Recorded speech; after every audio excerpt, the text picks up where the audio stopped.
Hi everyone, this is Jamie. My schedule's up in the air because I'm on holiday or trying to be on holiday.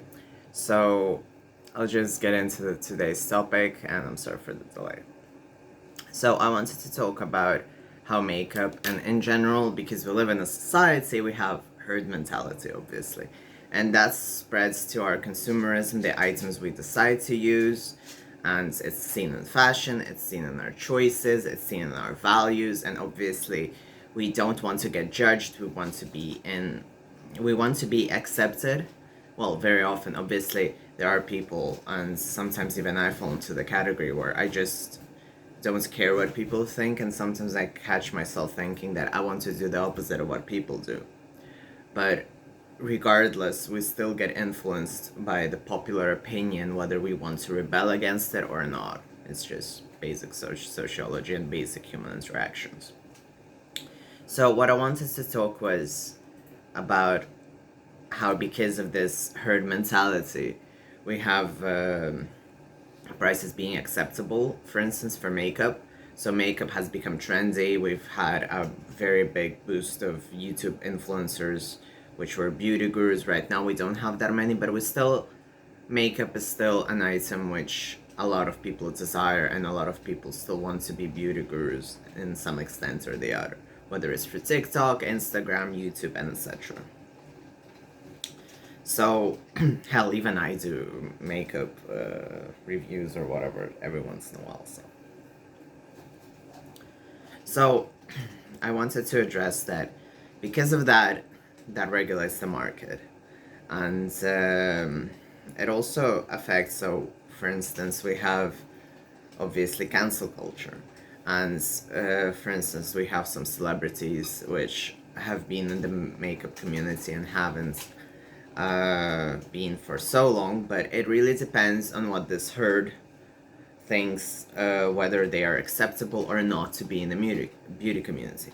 So, for instance, Jeffree Star gets a lot of hate for his past actions, while Rihanna, for instance, and Fenty Beauty for appropriating Asian culture and etc. doesn't get that much of a backlash. And when you Google it, it's really hard to find previous scandals. So most likely she just swept it under the rug, and a lot of people, because they support her and because they see her as the next coming of Jesus or whatever, they just don't care, and that's why it's really hard to find scandals which broke out like a year ago or a few years back, rather than, for instance, articles which condemns Jeffrey's MySpace days. So, but again, please understand that we all find people who we like and who we forgive, and there are other people who we don't. For instance, obviously, Jeffrey is more relatable to me because it's an individual who does makeup rather than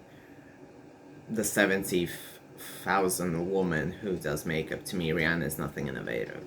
Well, Jeffrey for me is far more innovative, and considering that Jeffrey's non-binary and doesn't go by labels, obviously it's far more representative to me than a random cis woman doing makeup. But other people find Rihanna more relevant to them because she is obviously a woman of color, a woman. Obviously, woman wants woman to relate to, and etc. And yeah, like for the same reason, I really followed Mitchell's journey because he's a guy in makeup, and I really enjoyed when he was doing his own makeup, and then he stopped it, and I'm not so interested in him. So stuff like that. And this whole video was inspired because I was looking at the latest preview of the Urban Decay Cyber Palette. Urban Decay Naked Cyber Palette, to be precise. And I was thinking, oh, that looks cute. That actually looks very like Zero's aesthetic. And I wrote a comment that actually was sad that I won't be getting it because I'm allergic to Urban Decay's products. I don't know why. I don't know if it's the perfume, I don't know if it's some ingredients, but regardless, it makes my eyes water, and it just does not work with me at all.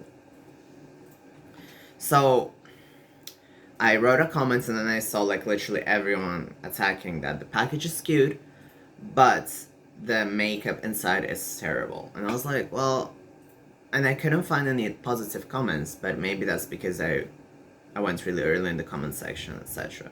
So it made me realize that, for instance, if I had read the comments before, I doubt I would have said like a very straightforward "I like it" comment.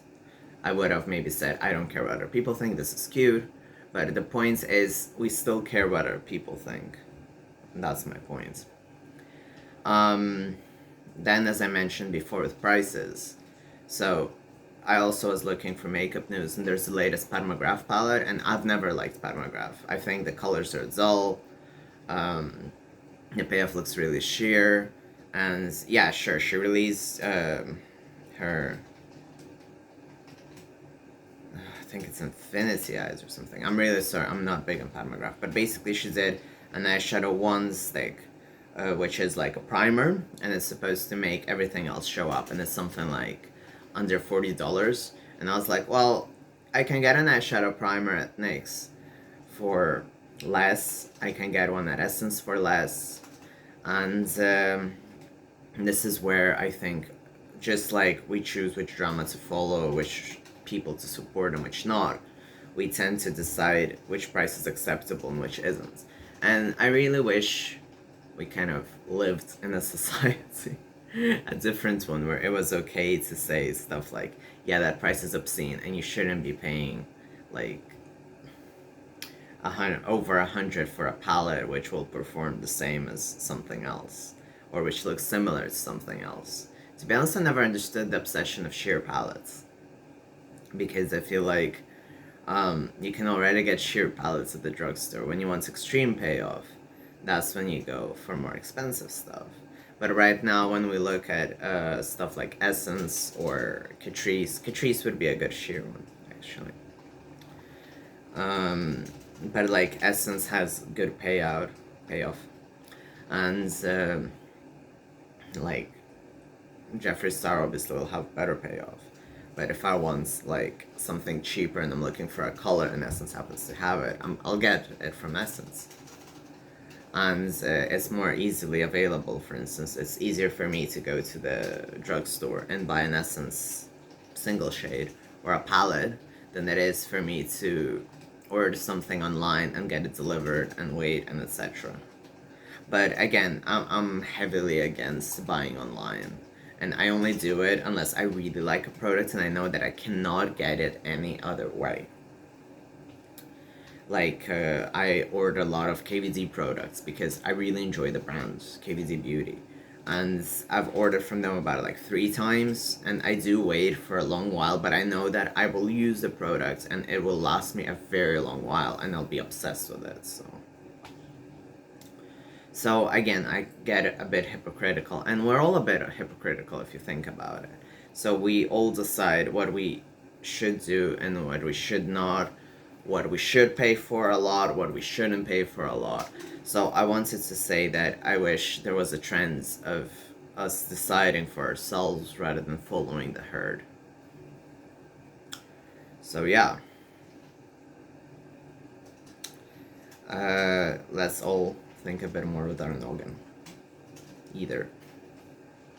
So thank you very much for watching. I'm sorry that this video ended up short. Again, I'm on holiday and I'm trying to give myself a break after a very long time. Thank you very much. Please like and subscribe. Yay!